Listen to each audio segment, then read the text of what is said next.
When the when the eternal throne of the heavens came, the world was made anew.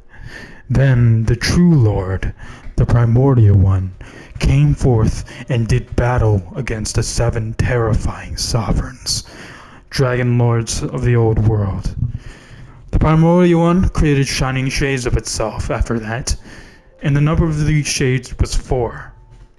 The primordial one may have been Phanes. It had wings and a crown and was birthed from an egg, androgynous in nature, but for the world to be created, the eggshell had to be broken. However, Phanes, the primordial one, used the eggshell to separate the universe and the microcosm of the world.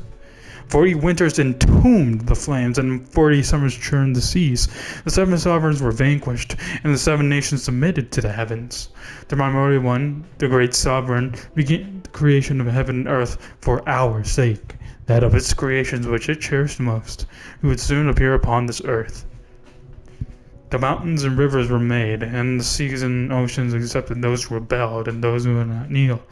The primordial one of his shades, created the birds of the air, the beasts of the earth, and the fish of the sea. Together, they also created flowers, grass, and trees before finally creating humans, our ancestors, numerous as the stars in the sky, uncountable as the sand on the shore. From that time, our ancestors made a covenant with the primordial one, and so entered into a new age. The primordial one had a sacred plan for humans as long as they were happy to rejoice. The people worked the land, and so came the first harvest. The people mined, and so reaped the first crop of precious ore. The people gathered, and the first poems were written. If there was hunger, the heavens would bring down food and rain. If there was poverty, the earth would bring forth its riches. If melancholy were to spread, the heavens would reply with their voices. The one taboo was to succumb to temptation, but the path to temptation had already been sealed. Unfortunately, the second throne of the heavens came, and war was rekindled, as it was in the world's creation. That day, the heavens collapsed, and the earth was rent asunder. Our ancestors and their ancestral land fell into this place during that conflict. The era of darkness had begun.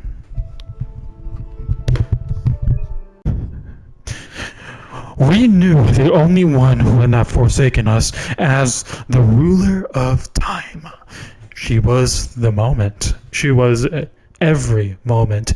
She was the measure of 1,000 winds, and the sun, and the moon.